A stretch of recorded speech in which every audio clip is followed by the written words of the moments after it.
¿Qué tal? Bienvenidas, bienvenidos. Yo soy Carlos Eduardo González Durón y les voy a hablar el tema de ciberseguridad contra el crimen digital. Básicamente, para hablar de este tema, tenemos que entender dos cosas. Por un lado, el tema de ciencia y tecnología, que hoy en el evento de Developerland, pues la mayoría de las personas estamos inmersas en tecnología. Y bueno, tenemos la característica de que todos nosotros en este sector prácticamente se nos ocurre una idea y llevamos a cabo una acción que nos lleva al tema de desarrollar una aplicación, un dispositivo o un ecosistema digital. Eso pues ha venido a tener grandes rasgos de poder beneficiar a las personas en su desarrollo, indistintamente el ámbito. Por otro lado, al hablar de temas de delitos tecnológicos, siempre tenemos un gran reto, que son el tema de la legalidad. Lamentablemente, la legalidad no fluye tan rápido como podría ser en el entorno digital. De hecho, creo que hoy en día la gran oportunidad que se tiene es que toda esta área de conocimiento, personas, instituciones encargadas de impartir justicia, tienen el reto de modernizarse más. De hecho, por ejemplo, yo hace algunos años siempre mencionaba que desde el año 2000 íbamos a ver cada 5 años un salto cuántico. ¿Y esto qué quiere decir? Cada 5 años hay tecnología que cambia nuestro modo de vida. A mí me tocó vivir desde esos años la integración del Internet, prácticamente el nacimiento de dispositivos, la masificación del comercio electrónico, el nacimiento de las redes sociales.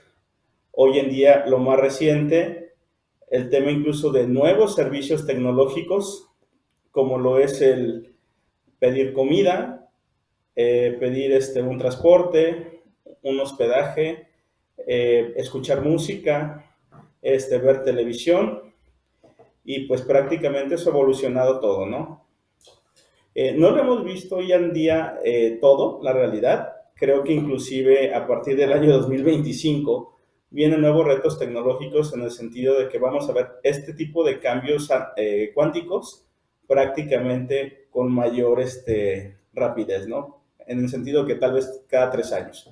Hoy en día venimos escuchando temas de inteligencia artificial, ciencia de datos, y muchísima tecnología que nos va a servir para tomar decisiones o mejorar algunas cosas. Eso es lo que hoy en día el tema legal tiene como reto, modernizarse al mismo ritmo que lo ha hecho prácticamente el área de ciencia y tecnología, ¿no? A lo que nos lleva hoy en día, me voy a quitar los audífonos, creo que me estorbo más, discúlpenme, es que normalmente ya empezamos a vivir algunas situaciones de delitos. Pero en muchas ocasiones, cuando nosotros nos sucede un evento, nos enfrentamos a cosas en saber qué nos está pasando y dónde estamos parados y qué se puede hacer. Bueno, por un lado quisiera yo ponerles el ejemplo que muchas veces se dice es que cuando sucede un delito, no existe forma de impartir la justicia, de que se investigue, se vuelve complejo. Bueno, yo quiero decirles que al día de hoy como tal, voy a poner un momento ya silenciando, yo quiero decirles que hoy en día existen delitos tradicionales a los cuales los mismos delincuentes o personas que cometen estos delitos han hecho uso de la tecnología, pero no dejan de ser delitos que ya existen en nuestros códigos penales. Es por eso que no podemos hablar en este caso de delitos tecnológicos, sino de un delito común, pero que ya se usó tecnología. Solamente evolucionó. Por ejemplo, el robo, prácticamente hoy tenemos una situación de que hay robo de identidad. Hoy en día nos pueden robar dinero electrónico, nos pueden robar nuestras computadoras, nos pueden robar señales, códigos, software o datos. Por ejemplo, también existen temas de integridad personal. Hoy en día hemos visto cómo se ha masificado el tema de las amenazas, el acoso, la extorsión, los engaños, todo a través de las redes sociales, ¿no? Hemos visto también, por ejemplo, que en el caso de menores de edad, pues hay situaciones donde se están dando temas de pornografía o temas de pederastas, entonces también ese es un tema que ya existe en nuestros códigos. Por otro lado, a nivel corporativo existe el fraude, la difamación y la piratería. Entonces, como ustedes pueden ver, en ese sentido, hay delitos comunes, pero que hoy en día se utiliza tecnología. Este es un ejemplo del 2017, por ejemplo, donde ya se utilizó un dron, pues para cometer un acto contra una persona, ¿no? En este caso un funcionario de gobierno. Pero si se fijan, pues se trató de cometer un acto criminal usando tecnología, pero no tiene un sentido de un delito tecnológico. Por otro lado, ¿qué pasa cuando yo puedo ser víctima de un delito 100% tecnológico? ¿Qué es lo que hoy en día ha nacido? ¿Cuáles son los que comúnmente al día de hoy tenemos identificados? Por ejemplo, tenemos hoy en día las estafas digitales, el hackeo como tal de sistemas, venta de datos personales, imágenes o videos a través de redes sociales o de la Deep Web, comercio ilícito de algunos productos o servicios, secuestro de sistemas y datos con el crecimiento de ransomware, transacciones de cuestiones ilícitas con criptomonedas, daño a infraestructuras críticas, ya sea de un país o de un sector industrial, ciberespionaje, usurpación de identidad digital, sextorsión, violencia digital y manipulación.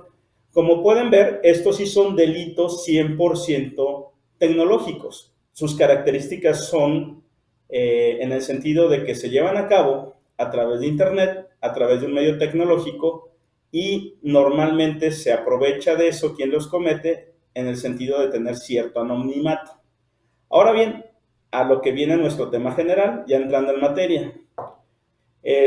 Por ejemplo, hoy en día también estamos viendo una nueva evolución de cosas que están naciendo, como por ejemplo el tema del deepfake o la clonación de voz, en las cuales vuelve un reto aún mayor el tema de uso de tecnologías para cometer delitos, haciéndonos pasar por otra persona con el uso de tecnología, ya sea de inteligencia artificial o de algunos softwares que nos permiten manipular los rostros o la voz, ¿no? La pregunta clave de todo esto es, bueno, entonces, ¿qué puedo hacer? ¿Qué es esto lo que vamos a tratar hoy en día, no? Bueno, primero tenemos que tener en cuenta que también, aunque pareciera un escenario complejo, realmente no lo es. Eso es lo interesante. Hoy en día todos nosotros utilizamos mucha información y aplicaciones que están en Internet y cada día nacen más. La gran ventaja de ello es que todo ese mundo de información nos puede servir a nosotros para obtener elementos y resolver un delito o en su momento incluso poder dar con los responsables, aun cuando estos estén en el Internet de manera anónima, ¿no? Para ello, por ejemplo, en el caso de que yo soy víctima de alguno de los dos tipos de situaciones, ya sea un delito tecnológico o un delito común, pero que utilizaron cierta tecnología para cometerlo, ¿cómo yo puedo probarlo?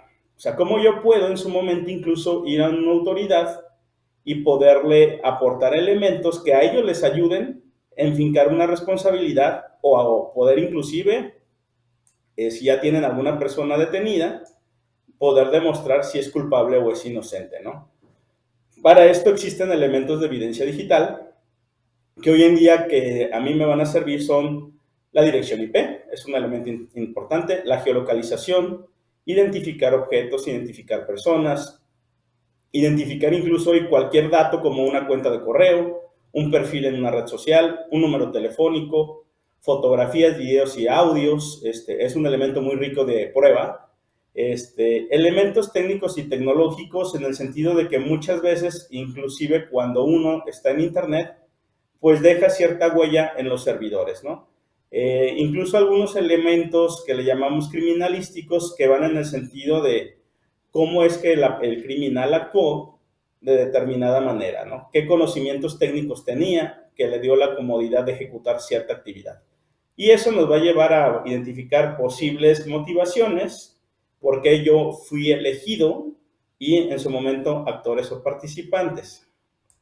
Ahora bien, para poder inclusive resolver un caso, con todos esos elementos que yo puedo hacer uso para ir armando como un rompecabezas y tener todo el rompecabezas armado, Si yo lo hago de una manera correcta, yo voy a poder dar respuesta a estas preguntas, que son claves para resolver cualquier caso.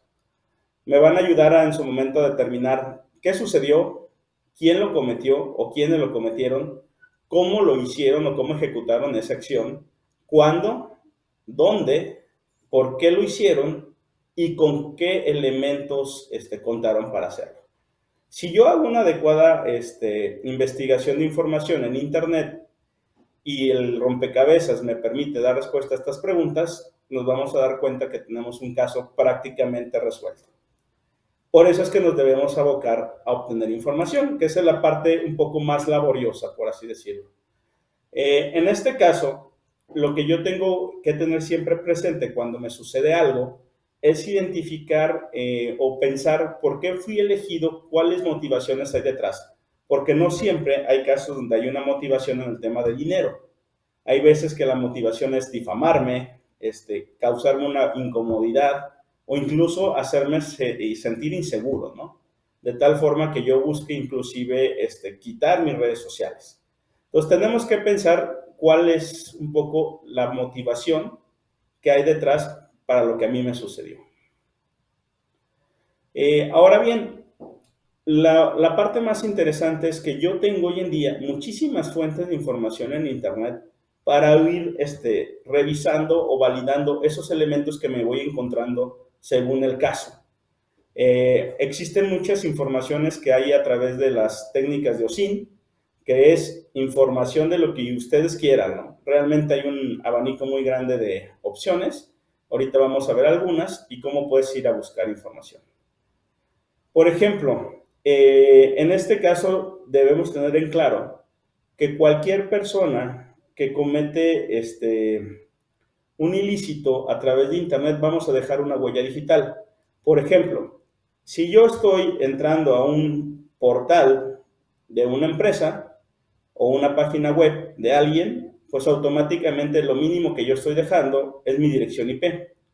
Pero inclusive muchas veces los propios navegadores que yo estoy utilizando dejan información de dónde yo estoy accediendo. Hay veces que dejan información de mi geolocalización, dejan información del qué tipo de equipo de cómputo estoy utilizando y dicen características como sistema operativo que tengo instalado, procesador, memoria, números de serie. Entonces, toda esa información que mi equipo trae de fábrica, muchas veces la estamos dejando al momento de navegar en una página web o en un portal o en un aplicativo y no nos damos cuenta. Entonces, siempre hay que tener presente que siempre todos nuestros dispositivos dejan huella. Por otro lado, también hoy en día, si nosotros estamos utilizando tabletas o teléfonos, cada vez es más común que nos obligan a tener asociado a un correo electrónico, como es el caso, por ejemplo, de Google, en el cual si yo logro tener evidencia de un correo electrónico del cual se cometió un acto ilícito, pudiera en su momento revisar o utilizar la información histórica de Google de esa cuenta para poder acreditarlo como prueba. Y esa información me da desde geolocalización, puntos donde yo estuve, recorridos, conversaciones. Entonces, mucha información me va a dar el tema de las cuentas asociadas a los dispositivos. Ahora bien, muchas veces todo esto también se da en el campo de las redes sociales. Entonces, yo lo que tengo que hacer al momento de investigar un caso es generar identidades. Hoy en día hay software que me permite a mí generar datos falsos que no son de nadie para yo poder generar una cuenta en una red social. ¿Esto en qué sentido? Hay veces que yo estoy investigando casos donde sospecho que con quien platico en una red social puede ser una persona que esté inmersa en trata de personas, una persona que esté inmersa en pornografía infantil, un estafador. Entonces, para yo no exponerme en mi identidad personal, pues lo más conveniente es crear también una cuenta nueva, pero lo correcto no es utilizar datos de otra persona para hacerme pasar por ella, porque eso sería ilegal. Entonces, existen hoy softwares en el cual yo puedo tener una identidad falsa, un nombre, un apellido, una edad, un domicilio, para poder yo crear una cuenta, ¿no? Entonces, podemos llegar a crear nuestros datos con este tipo de software sin caer en nada ilícito Y asimismo, también yo puedo utilizar algunos softwares por computadora o en línea para yo poder generar rostro, porque no basta con que yo tenga un dato, sino también es importante pues que yo le ponga a esa cuenta que voy a utilizar para investigar una identidad, ¿no? Una fotografía o varias fotografías para que la otra persona tenga la sensación de que está hablando con alguien humano. Entonces también hoy en día hay tecnología que nos permite hacer eso sin problema. Por otro lado, también un reto importante que nosotros tenemos al momento de investigar, ahora del lado contrario, es ver si con la persona que yo estoy hablando puede ser un bot o puede ser una persona humana. Esto lo vamos a poder determinar en función de las respuestas que yo estoy obteniendo al momento de establecer una charla o incluso muchas veces al analizar las imágenes de ese perfil que estoy analizando. Por ejemplo, yo ahorita, si estoy tratando de investigar si con quien hablo es una persona real o utilizó fotografías de internet para crear un perfil falso, yo puedo agarrar esa foto, meterla a Google, hacer una búsqueda por imágenes y me va a dar un listado si esa foto existe en otros sitios. Si existe en otros sitios, pues es probablemente que sea una foto utilizada por un bot o que sea una foto utilizada por una persona de manera falsa, ¿no? También existen hoy en día diferentes tipos de buscadores.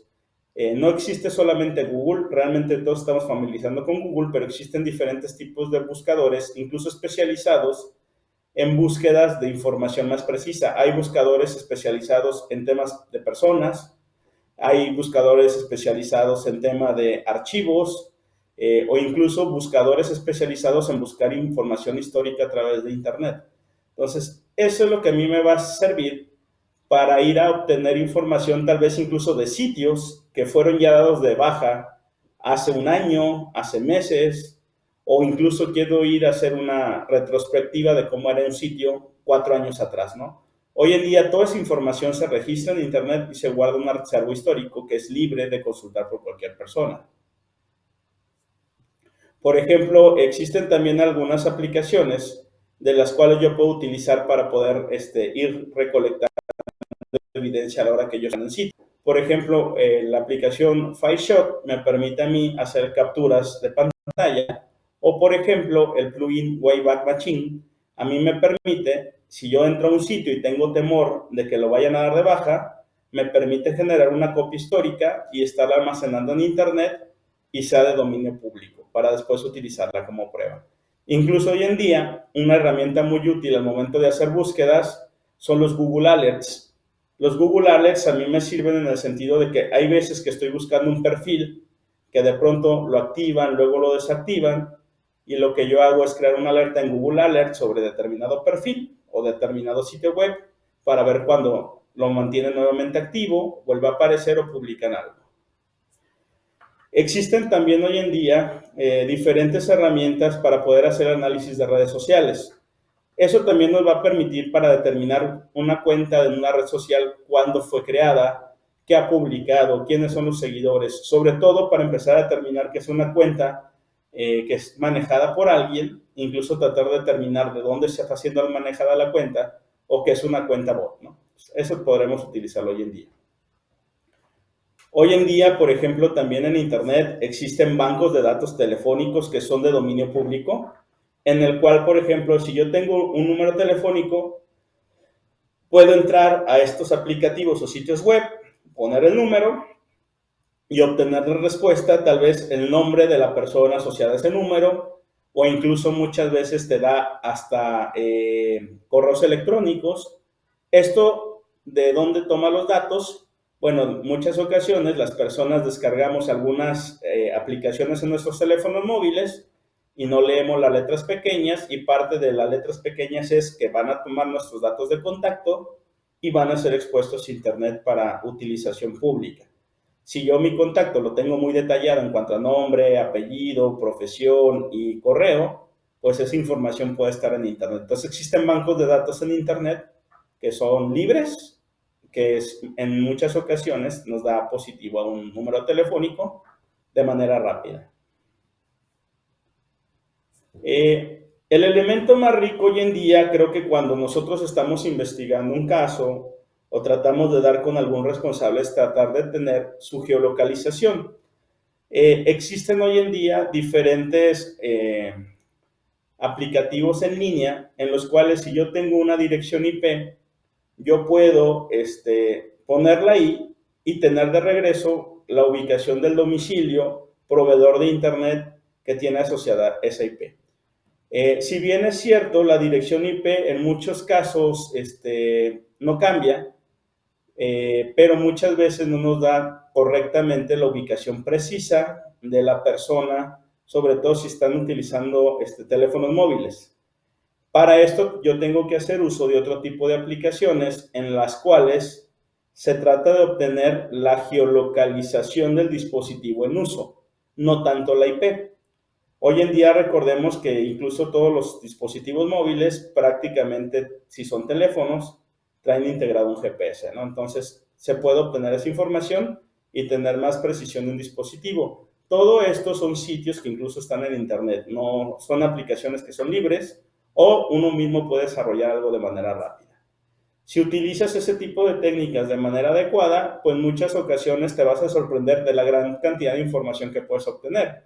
Hay veces que obtienes no solamente el domicilio, tienes registros de datos telefónicos donde puedes validar teléfonos, domicilios, nombres de que quién tiene contratada una línea, incluso muchas veces la IP, e inclusive muchas veces hay dispositivos asociados a esa IP públicos en internet en el cuales incluso puedes validar esta información, ¿no? Uno se sorprende de pronto lo fácil que de pronto es cruzar información y obtener mucha información detallada.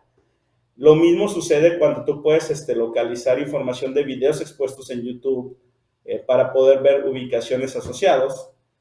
Y bueno, hoy en día yo podría decir que nos sorprendería de la gran información que hay en Internet. De hecho, inclusive se está poniendo de moda ahorita este tipo de aplicaciones que ya son viejas, en las cuales nos ejemplifican cómo en tiempo real yo puedo ver la ubicación de un vuelo y simplemente nos podríamos preguntar, ¿cómo es posible esto? Bueno, si en el Internet, ¿dónde está obteniendo la información? Bueno, al final de cuentas, todos los aviones, si en el aire no todos tienen Internet, pues siempre traen un GPS integrado y estos bancos de datos están basándose en GPS públicos, ¿no? Lo mismo en aviones, los mismos en el mar. Entonces hay mucha información rica. Inclusive hoy en día también existen diferentes bancos de datos que son públicos, en los cuales yo, por ejemplo, si tengo el nombre de una red inalámbrica, puedo poner el nombre ahí y hacer una búsqueda y tener un resultado de esa red inalámbrica o ese nombre de esa red inalámbrica, dónde está ese access point. Ya hay muchas personas o aplicativos que van recolectando información de nuestros teléfonos o de nuestros access point o incluso de las comunicaciones que hay, dispositivos Bluetooth, antenas de celular y todo eso es público. Para concluir, por ejemplo, les voy a exponer dos casos rápidos. Este es un caso donde, por ejemplo, menores de edad tenían contacto con personas adultas a través de un sitio web y aquí lo que se tenía que determinar es qué menores de edad estaban siendo contactadas por una probable red de trata de personas. Aquí nos hicimos pasar por una chica, establecer una comunicación y a través de las comunicaciones traer información de las geolocalizaciones y las IPs de las personas responsables para poder dar con ellos, ¿no? Hoy en día, incluso al compartir imágenes, pues vamos a ver que podemos tener datos de la ubicación de la persona y con ello resolver algunos casos de responsables. O sea, usar toda esta evidencia sí ayuda a resolver casos en la vida real, tanto de delitos tradicionales como delitos incluso que pueden ser totalmente tecnológicos, ¿no? Entonces, básicamente, lo que yo les quisiera decir es que, aunque pareciera una escena compleja de resolver un caso, la realidad es que no lo es y tampoco es difícil investigarlo por cualquiera de nosotros para reunir la información y poder después llevársela a la autoridad y que se resuelva nuestro caso o que la autoridad tenga más elementos para investigar más rápidamente, porque a veces por desconocimiento no lo hacen. Entonces, eso es lo que yo les compartiría. Apliquen sus conocimientos digitales y bueno, sí se pueden resolver. Muchas gracias y quedaría a sus órdenes para cualquier otra duda en estos datos.